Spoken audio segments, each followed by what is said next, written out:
Šiandienos seminaro tema yra kaip sumažinti korekcijų logotipo projektuose. Kaip gauti nuostabius atsiliepimus iš klientų ir vėliau pereiti į didesnius įkainius bei rimtesnius projektus. Susipažinkime su keliomis situacijomis ir bandykite patys atpažinti, kur jūs save daugiau matytumėte. Čia yra Edas ir jisai gavo užsakymą sukurti svetainę. Jis yra gana gabus dizaineris, bet jis šiek tiek turi iššūkių su klientais. Kokių jisai turi iššūkių ir kaip visas tas jo procesas atrodo, tai pirmiausiai jis turi naują projektą ir turi pokalbį su klientu ir klientas sako, man reikia svetainės. Jis sako, na, žinoma, puiku, kodėlgi ne, kuriame svetainę, parodo jiems, gauna keletą reikalavimų, kaip ta svetainė turėtų atrodyti ir jis puola prie dizainų. Jisai iš karto pradeda dirbti, sukuria nuostabius dizaino projektus jo akimis ir, žinoma, be galo džiaugdamasis siunčia juos klientams.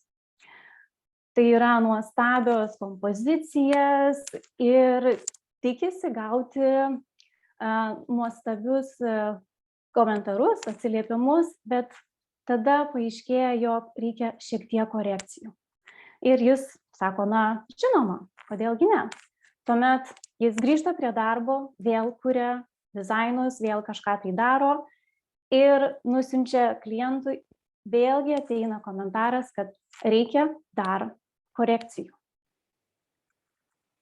Ir vėl Edas keliauja prie kompiuterio, vėl atlieka korekcijas ir klausia galų gale kliento, ar gerai padariau.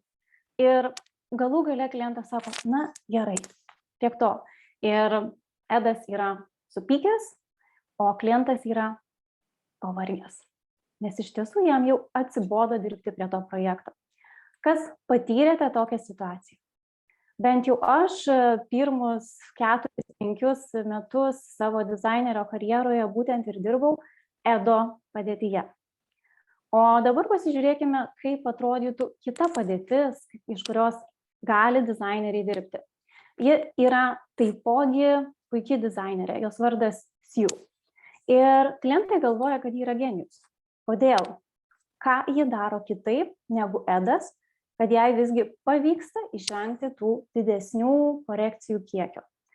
Ir kada jinai susitinka su klientu ir sako, man reikia svetainės, pirmiausiai, ką jinai daro, nepuola kurti dizainų, bet tiesiog sako, pasakyk man daugiau, papasakok daugiau, kokios detalės, kodėl tau reikalinga apskritai svetainė. Ir ji eina į diskusiją su klientu. Tuomet susitinka ir aptaria, ką konkrečiai darysime, kodėl reikalingi tam tikri sprendimai. Tai yra daugiau toks strateginis dizaino projektų atlikimas. Ir ji pirmiausiai susidėlioja briefą, kurį suderina su klientu, pateikia struktūrą svetainės, kaip kas turėtų atrodyti ir tik tais tuomet dar prieš eidama prie dizainų sukuria stylescape'ą, tai vadinasi toksai dizaino rinkinys su įvairiais sprendimais, iš kurių galima susidaryti įspūdį, apie ką bus naujas dizaino projektas.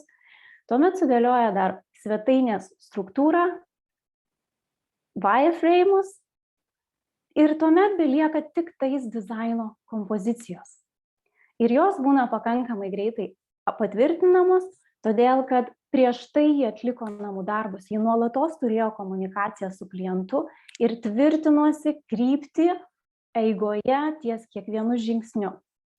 Klientai galvoja, kad jie yra genijus, o ji tiesiog yra labai gera klausytoja ir koncentruojasi ir orientuojasi į darbą, į bendravimą, į girdėjimą pačio kliento. Tai kas iš jūsų esate tai patyrę ir kurioje pozicijoje labiau save atpažįstate? Ar galėtumėte pasidalinti čatuose tiesiog, kurioje pozicijoje šiuo metu dirbate ir kur save labiau atpažįstate, tarp kurio iš šitų modelių. Šiaip, kaip ir minėjau, aš didžiąją dalį savo karjeros visgi rašo visi čia edai, manau. Na, jo, tikėtina, kad edai, nes vėlgi reikia tam tikrų žinių, kad mes galėtume daugiau pereiti į tas jų poziciją ir stengtis daugiau būti toje kitoje pozicijoje. Tai šis webinaras ir yra apie tai, kaip tapti jų pozicijos dizaineriu. Pirmiausia, paanalizuokime, kaip atrodo edo dizaino procesas. Tai pirmiausia, jis gauna užsakymą. Tai net nėra kažkoks briefo susipildymas, tai yra paprastas užsakymas ir jis iškart keliauja prie dizaino pasiūlymų. Vėliau, žinoma, seka ir atidavimas, išbaigimas projekto. Tačiau kas yra šioje juodoje skylyje ir yra tai, ką daros jų kitaip. Tai yra vienas dizaino etapas, kurio nereikėtų praleisti, jeigu norime būti jų pozicijoje. Tai kodėl šis procesas neveikia? Aš pasidalinsiu keletą pavyzdžių iš savo pačios karjerinės patirties. Tai turėjau klientą, kuris labai aiškiai, čia labai dažna situacija, kad klientai labai aiškiai pasako, ko jie nori. Na, arba nepasako, būna ir taip, bet jis sakė, kad labai norėčiau turėti raudoną identitetą, raudonai baltą. Ir niekaip kitaip savęs nematau, todėl kad aš jau 10 metų dirbu su savo įmonė ir mes visada buvom raudonai balti. Ir vietoj to, kad aš pulčiau daryti dizainus, aš pasidarau stilistinės kryptis. Stilistinės kryptis tai yra iš interneto paimti įvairūs pavyzdžiai, kuriuos sudedu į vieną bendrą kompoziciją ir klausiu kliento, ar tai yra tai, kaip tu nori atrodyti. Ir tuomet klientas pasižiūrėjęs į vieną kryptį, į antrą kryptį, kurioje yra mažiau raudonos spalvos ir turint galvoj, kad visgi klientas nori modernios, jaunatviškos, tuo pačiu santūrios ir estetiškos, bet profesionaliai rimtos IT įmonės identiteto, aš sukūriau ir trečią kryptį, vėlgi tai nėra mano kurti dizainai, aš neužtrunku ten 3 dienas ruošdama pasiūlymą, aš tik bandau išsiaiškinti, ar tai, ką sako klientas, yra tai, ko jis iš tiesų ir nori. Ir faktas, kad klientas pasirinko šitą kryptį. Tai čia mes ir turime tą nuostabų nesusikalbėjimo momentą, kada sako, jog nori raudono, bet parodžius vizualiai, kaip atrodo raudonas identitetas, paaiškėjo, kad visgi jis norėtų kurti kažką tai visai kito. Ir iš to gimsta visiškai kitas projektas, kuriame yra integruota daugiau spalvų ir yra tas jaunatviškas profesionalumas išlaikytas.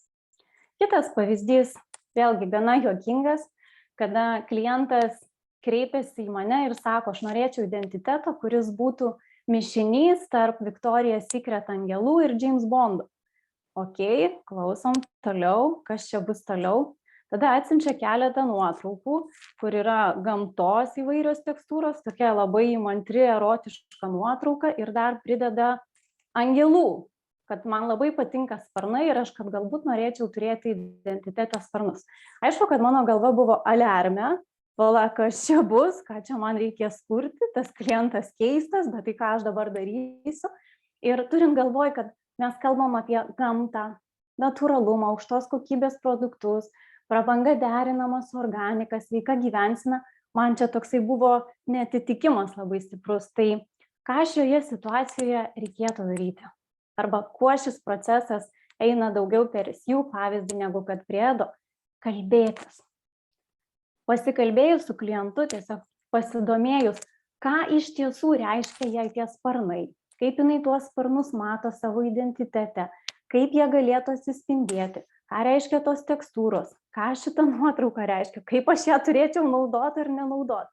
Paaiškėja labai daug motyvų ir elementų, iš visos šitos, pavadinkim, briefinės nesąmonės išplaukiam į stilistinę kryptį, kuri turi šiek tiek aliuzijos į tai, ką matėte prieš tai, bet jau mes daugiau kalbam apie produktus ir apie tą vaizdą. Ir kurioje vietoje nugula angelai. Tai, pavyzdžiui, buvo surasta tiesiog provokuojanti nuotrauka profesionali ir sustatyta fotosesija, kaip galėtų klientas susifotografuoti, kad išgauti tą provokuojantį vaizdą. Tuomet kurtas ženklas, kuriame atsiranda sparnų plunksnų tekstūros, kur tu gali perteikti tą jos norimą angeliškų sparnų viziją. Sukurtas logotipas su paukščiu ir A raide, kaip Ageless Society, ir dar M raidė, vadinasi, pačiame ženkle yra tiek daug prasmės, kad nesinorėjo ieškoti kažkokių stiprių angeliškų sprendimų. Ir žinoma, šalia atsiranda spalvos ir gamtos tekstūros nugulė per gamtos nuotraukos, kurios kuo nuostabiausiai gali įsiterpti į socialinės medijos profilius. Klientas, žinoma, liko be galo patenkintas visa projekto eiga ir tai yra tiesiog vietos, ir aš jomis dalinuosi, kuriuose labai lengvai galima paslysti, tačiau taikant šį procesą tikrai įmanoma išbristi iš tų nuolatinių paslydimų ir išvengti šių procesų. Tai kaipgi sumažinti nesusikalbėjimo tikimybę ir korekcijų kiekį? Tiesa, aš galbūt priminsiu, kad kol jūs klausotės ir jeigu jums kyla kažkokių tai klausimų, jūs galite chat'e surašyti savo klausimus, nes gale paskaitos aš pabandysiu juos visus atsakyti, kad išeitumėte maksimaliai pasiėmę. Tai pirmiausiai, ką pagalvoja skirtingi žmonės, kai išgirsta minimalus raudonas logotipas. Faktas, kad kas dirba dizaine įsivaizduos kažkokį tikrai minimalų raudoną logotipą, kas dirba versle gali matyti absoliučiai kitą patirtį, marketingistas vėl matyti kitą patirtį. Tai čia pirmiausia reikėtų galbūt ir priimti tą faktą, kad visi mes matome ir suprantame žodžius skirtingai. Kad pilnai galėtumėte suprasti, apie ką aš kalbu, jeigu aš pasakyčiau žodį atostogos. Apie ką pagalvotumėt kiekvienas? Pirma mintis mano tai būtų haikas, miegojimas kalnuose, sunkus žygiai.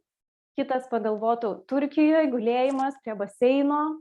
Trečias sakytų, gal aš plauksiu kruize. Kiekvienas mes turime skirtingą projekciją į tuos pačius žodžius. Vadinasi, minimalus dizainas, raudonas dizainas, ekstravagantiškas dizainas. Visi mes jį suprantame skirtingai, nors žodžiai yra tie patys. Todėl yra labai svarbu, priimant užsakymą, nedaryti prielaidų, jog jūs iš tiesų suprantate, ką sako klientas. Nes nesusikalbėjimas įvyksta, kai mes paskubėme daryti prielaidas, kad suprantame, ko klientui reikia. Taip kad reikėtų padėti klientui suprasti, ko jis nori. Čia kaip tame būtent pavyzdyje, kur vienam tai yra kepurė, kitas gali matyti dramblį. Be galo daug yra variantų. Kitas yra užsakymą derinkime vizualiai. Nes kai nori raudono identiteto klientas, tai jis gali būti visoks raudonas. Gali būti žaismingas, gali būti daugiau grafiniais elementais grįstas, arba minimalistinis, kur tik tiesiog tokie raudoni plėmai atsiranda, arba galbūt derinama su juoda raudona. Vadinasi, opcijų yra be galo daug.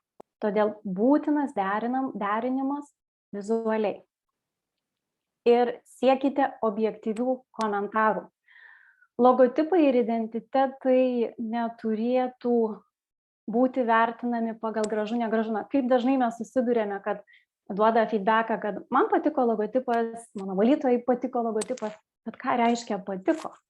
Ar jums jis turi patikti klientams, ar visgi mums reikėtų galvoti, tavo klientai jausis? Ir vienas iš variantų, kaip galite siekti objektyvių sprendimų, tai pasiūlymus teikti bent jau padėjus šalia konkurentų, nes jie tada objektyviai galės įvertinti, kaip tai atrodo kontekste ir taip pat labai pravartu įsidėti tarp patikusių logotipų. Tai ir jums yra atskaitos taškas, ar jūs sukūrėte teisingai ir tuo pačiu ir klientas turi galimybę duoti objektyvų komentarą, ne vien tik gražu ar negražu. Lyskime daugiau dabar į SEO procesą, aš SEO pavadinau Sandra kad lietuviškiau šiek tiek skambėtų. Tai kaip tas procesas iš tiesų atrodytų, jeigu mes norime pereiti iš Edo pozicijos daugiau į Sandros poziciją. Tai pradėkime nuo briefo. Briefas yra reikalingas tam, kad mes, iš pokalbio man reikia logotipo, ar ten man reikia websaito, mes puolame iš karto dirbti, tai nėra tinkamas būdas, tam reikalingas būtinai briefas, plus aptarimas telefonu ar susitikime, ar tai, kaip aš supratau briefą, yra tai, kaip tu norėjai pasakyti. Antras yra tas trūkstamoji didžioji ta skylė, kurioje daugiausiai ir būna nesusipratimų, tai yra stilistinės kryptis. Suderinam kryptį vizualiai, ar tikrai tai, ką sako klientas, yra tai, ką jis ir nori matyti savo sprendimuose. Ir kada siunčiame stilistinės kryptis, nereikėtų klausti, sveiki, išsirinkit, kas jums patinka. Vėlgi, tai yra prašymas ne objektyvaus komentaro, o subjektyvaus. Reikėtų klausti, jeigu tai būtų jūsų sprendimai, kurį rinktumėtės. Nes patikti gali vieni dalykai. Tai jeigu mes klausome, jeigu tai būtų jūsų sprendimai, jau jisai žiūri iš kitos perspektyvos ir gali gauti visiškai kitą atgalinį ryšį. Ir trečias, žinoma, yra dizaino pasiūlymai. Ir kada siunčiate dizaino pasiūlymus, jeigu pridedame vadinamai stylescape, mes turime kur kas didesnę galimybę gauti objektyvius komentarus, nei kad logotipą siunčiant tik ant balto fono. Ir išbaigimas ir pridavimas, duokite daugiau nei klientas tikisi. Pridėkite ne tik logotipo failus, bet bent jau minimalų gidą, ką jam su tuo logotipu daryti. Nes aš pati labai daug klientų gaunu, kurie sako, aš turiu logotipą, bet man jis niekur netinka, man jis niekur nedera, niekas negerai atrodo. Tad jeigu pridėtumėte rinkinį taisyklių, suteiktumėte galimybę logotipą taikyti tikslingai. Ir daugiau pakalbėkime apie stilistinės kryptis, kaip jos veikia. Ir ką mes turime Edo pozicijoje ir ką mes turime SIU pozicijoje. Tai pirmas dalykas yra briefas. Mes gauname briefą, prabangus restorano logotipas, kuris bus įsikūręs Art Deco stiliaus pastate Birštone prie upės. Čia yra pavyzdys. Tada mes keliaujame iš karto į trečią etapą, siunčiame dizaino pasiūlymus. Ir kaip tie dizaino pasiūlymai dažniausiai atrodo? Pridedame vieną logotipą, kuris atrodo iš monolinijų, kitas galbūt kažkoks antspaudo ženkliukas, trečias monograma. 3 skirtingi variantai, paimkite ir išsirinkit ir viskas bus gerai. Tačiau šiame variante klientas sako, jog man galbūt visai patinka šitas variantas, bet norėtųsi kažko kito. Kodėl? Todėl, kad iš esmės klientas tikėtina, jog jis turėjo viziją, kad logotipas turėtų būti monograma, bet jis nemoka to pasakyti, nes jis nesusidūręs. Jis nežino, kokių stilistikų būna logotipų. Todėl ir dažnu atveju jam tenka rinktis kaip vienas iš vieno varianto, o ne vienas iš 3, nes jūs nedirbate ties konkrečiu variantu, kurio nori klientas. Koks gali būti arba kaip atrodytų logotipo pasiūlymai arba logotipo procesas kūrimo, jeigu mes įterpiame stilistinės kryptis. Tai pirmiausiai vėlgi tas pats briefas. Ir mes įterpiame stilistinės kryptis ir vietoj to, kad mes kurtume tuos skirtingus logotipus skirtingo tipažo, mes galime nusiųsti variantus ir paklausti, kuris tau variantas atrodo tinkamas, kurį tu matytum kaip savo sprendimą.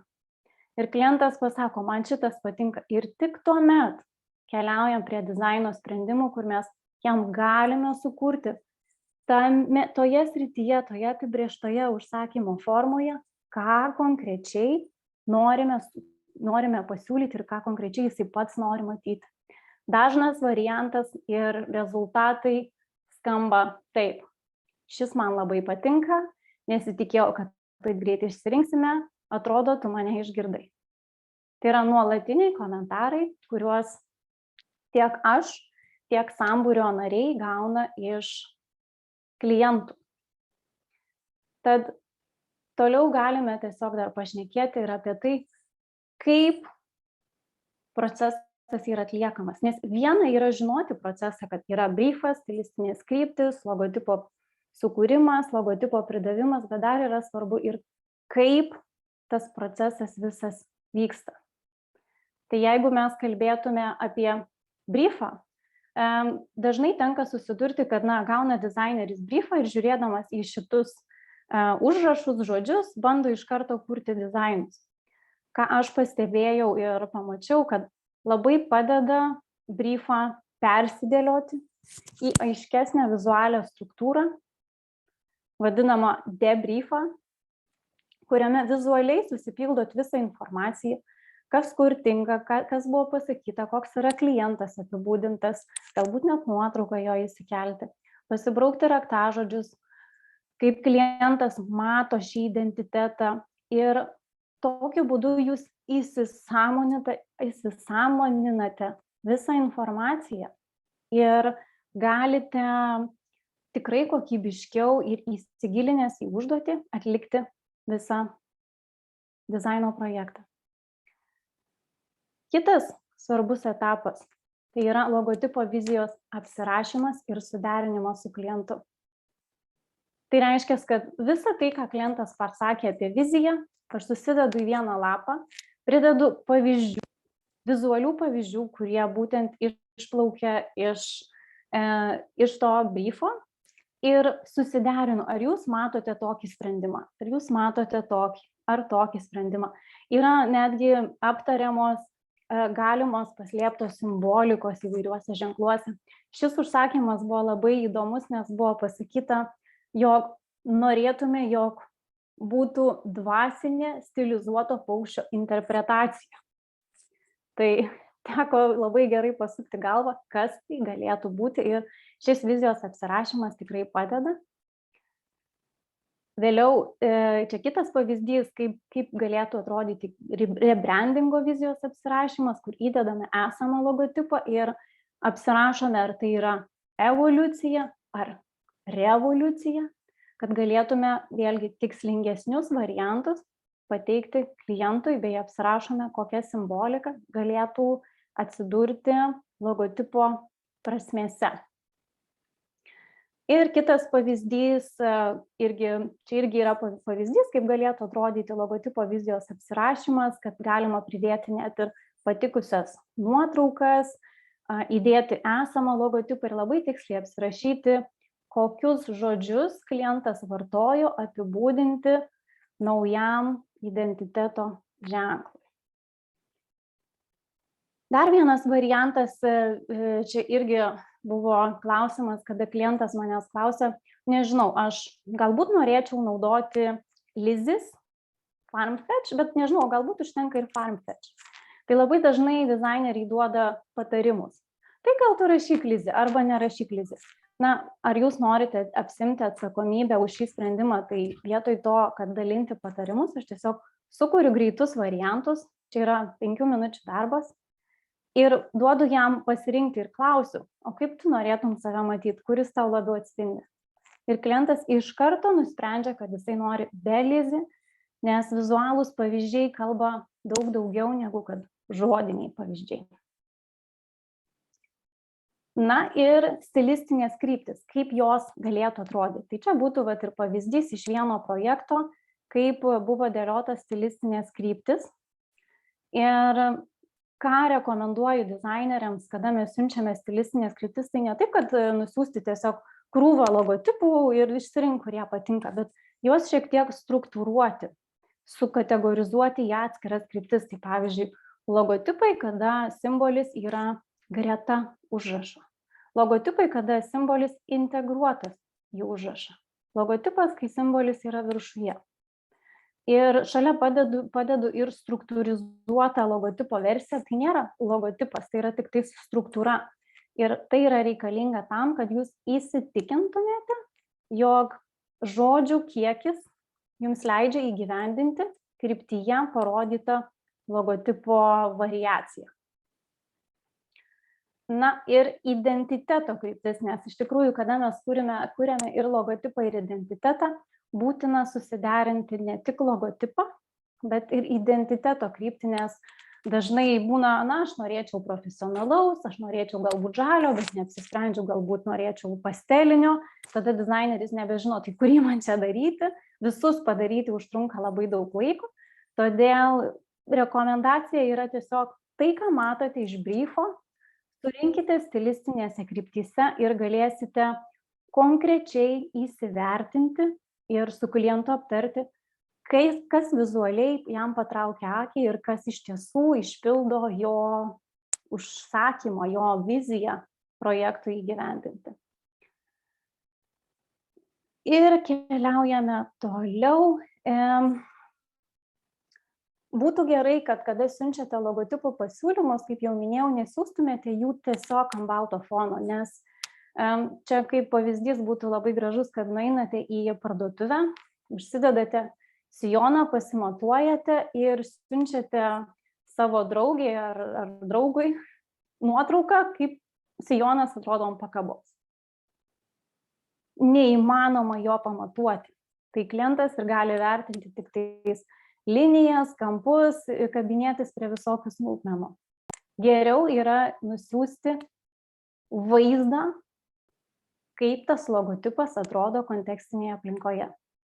Ir šioje situacijoje, būtent su šiuo projektu, aš turėjau labai įdomią situaciją, kada klientas man skambino po to, kai jau patvirtino logotipą ir sakė, wow, viskas cool. Ir skambina ir sako, Lina, aš nežinau, kaip daryti logotipo, nes nusiunčiau draugui ir jis tikrai įvertino, kad mes čia nesąmonį pridarėm. Ir aš taip mintise sukujau. Tai mes jau čia tiek daug visko sukūrėm, beliko tik tais atiduoti failus, negi viską pradėsim iš naujo ir taip kažkaip po to galvoju, ne, palauk, čia kažkas dar yra ne taip. Ir aš paklausiu, o ką tu draugui parodai? Ir jisai man sako, tai logotipą nusiunčiu. Aš sakau, palaugi, mes ne logotipą kuriam, mes kuriam visą identitetą. Ir kad draugui reikėtų rodyti visą konceptą, kad jis pajaustų, apie ką yra brandas, kad tai nėra kažkokių formų kratinys apie nieką. Ir tada klientas, jo, Lina, tu teisi. Mes nieko nekeitėm, viskas buvo patvirtinta ir kuo puikiausiai gyvuoja šis projektas ir toliau. Tad tikrai rekomenduočiau nesiūlyti, bet pagalvoti apie tai, kaip tai galėtų atrodyti. Taip pat siunčiant logotipų variantus, įdėkite šalia ir konkurentus. Nes tai duoda šiek tiek didesnę tikimybę, kad gausite objektyvų komentarą apie tai, su kuo jisai konkuruoja, kokioje rinkoje jisai stovi, kad visi sprendimai atitiktų tą rinką. Nes mažiausiai norime, kad IT kompanija atrodytų kaip grožio salono logotipas. Nes tai nėra tas variantas, kurį norime, bei žinoma, padėkite klientui pasilyginti logotipus, įdėkite juos šalia į vieną puslapį ir ypatingai, jeigu yra rebrandingas, rekomendacija įdėti ir tą logotipą, iš kurio mes evoliucionuojam į kažką. Atrodytų galbūt visi patarimai tokie paprasti, jie iš tikrųjų duoda ir daro labai didelę įtaką galutiniam rezultatui. Tikėtina, kad daugeliu iš jūsų žodis Stylescape gali būti ir ne visai girdėtas, tai trumpai papasakosiu, kas tai yra ir kodėl jisai yra toks svarbus. Tai jeigu mes pradedame nuo Stylescape. Tuoj, sekundę.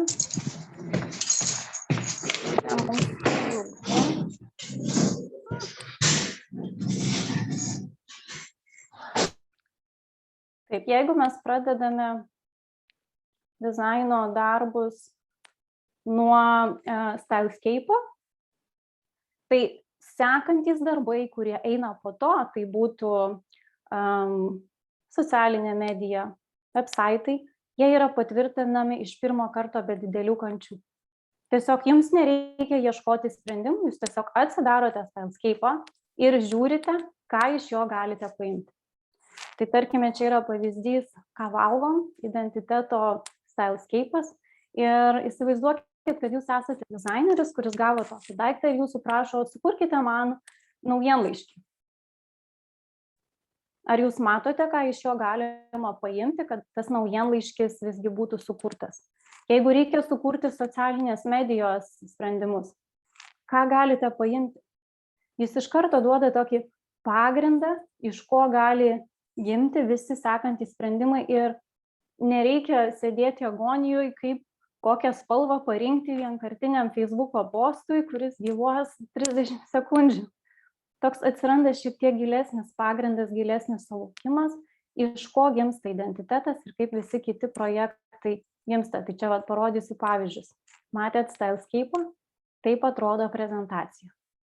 Spalvos, šriftai. Iš tiesų, ir galiu pasidalinti laiku, ar ne? Tikrai nemažai laiko užtrunka sudėlioti identitetą, nagrinėjant briefą, su visais susitikimais su klientu.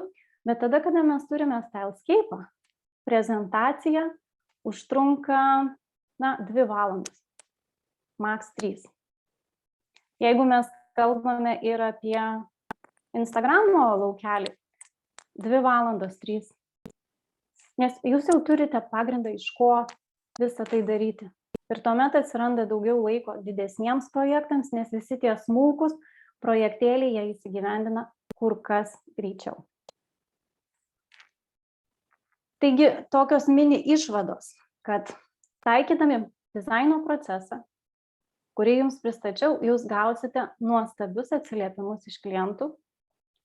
Kada jūs gausite geresnius atsiliepimus, išdrįsite apsimti didesnius projektus, nes taip iš tiesų veikia, nes mums dažniausiai trūksta to pasitikėjimo, kad mes galėtume apsimti tuos didesnius projektus ir tą pasitikėjimą mes galime gauti iš to nuolatinio atgalinio ryšio iš klientų, kurie mums sako, ačiū, puikiai padarei, ar galėčiau apmokėti ir vis kreipiasi į mus nuolatos su kitais užsakymais.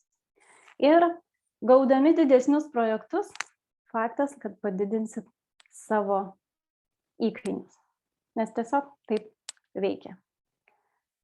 Tai, kai taikome procesą, atsiranda ir tas pavyzdžiai, pavyzdžiui, kokį feedbacką galite tikėtis gauti. Tai nuolatinis atsikartojantis elementas atgaliniame ryšyje iš klientų yra, kad labai džiaugiuosi rezultatu. Tai čia vienas momentas, vertinu dizaino procesą, kad klientas mus išgirdo 100%. Ir ačiū už girdėjimą, žiūrėjimą, matymą. Čia ir yra ta tokia pagrindinė problema, kad mes neskiriame laiko užmegzti tam ryšiui su klientu, kad iš tiesų atsisėstume su juo prie stalo ir išgirstume, ko jis iš tiesų nori, ko jam reikia, kad įvyktų tas pokytis, kad jis gautų tai, kas padėtų jo verslui klestėti. Nes klientams nereikia logotipo, jiems nereikia dizaino sprendimų, jiems reikia, kad tai neštų rezultatus. O tą sužinoti galime tada, kada mes kalbame. Tai tuo metu, kada aš pati pradėjau taikyti šį procesą, nes aš nuolatos ieškojau, kaip galėčiau pagerinti savo dizainerės karjerą ir visą profesiją. Ir gavau užsakymą, pradėjau gauti tiesiog didesnius užsakymus, nes žmonės pradėjo kalbėti, kad jinai supranta, kad jinai girdi, kad jinai gali gyveninti tuos didesnius projektus ir gebėti suderinti dinaminės įvairių klientų nuomonės. Nes dažnai projektą tvirtina net ne vienas asmuo. Vėliau sekė ir Jakulio JSON fondas, pabaigiau FinB projektu ir netgi tą patį procesą, kurį aš jums ką tik pristačiau, kuris yra skirtas logotipo dizainui, jį galima pritaikyti absoliučiai bet kuriam projektui. Ir man teko taikyti jį būtent parodos apipavidalinimui, dirbant su startupų muziejų, startupų ekspozicinė siena, Talent Garden, Coworking Space, Go Vilnius. Taip pat šį procesą esu taikiusi ir toliau taikau pakuotėms, socialinės medijos tinkleliams, svetainėms. Tai čia yra toksai tikrai plačiai pritaikomas, netgi esu pritaikius kalėdiniai atvirutį, kad nereikėtų man daug variantų piešti. Ir įkainiai iš projekto. Gali būti, ir kiek aš esu klausinėjus, pradedantieji dizaineriai už logotipą ima 50 eurų. Ir tuomet, kada mes paklaustume, o kiek klientas mokėtų, jeigu jis gauna logotipą ant balto fono, na, vertės nėra labai daug. Tuomet, kada mes galime pabandyti taikyti kitą procesą, galime pereiti į kitą lygį, tarkime, gauti nuo 3 iki 800 už identitetą, tai yra įgyvendinant visą šį procesą.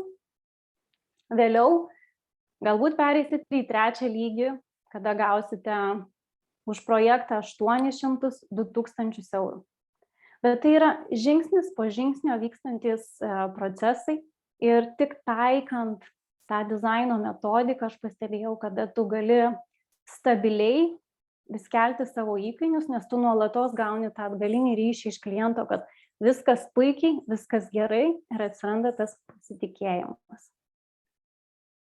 Santrauka, kad visgi atsimintumėte, ką reikėtų pasimti iš šio susitikimo. Pirmas, nedarykime prielaidų ir detaliai išsiaiškinkime užduotį.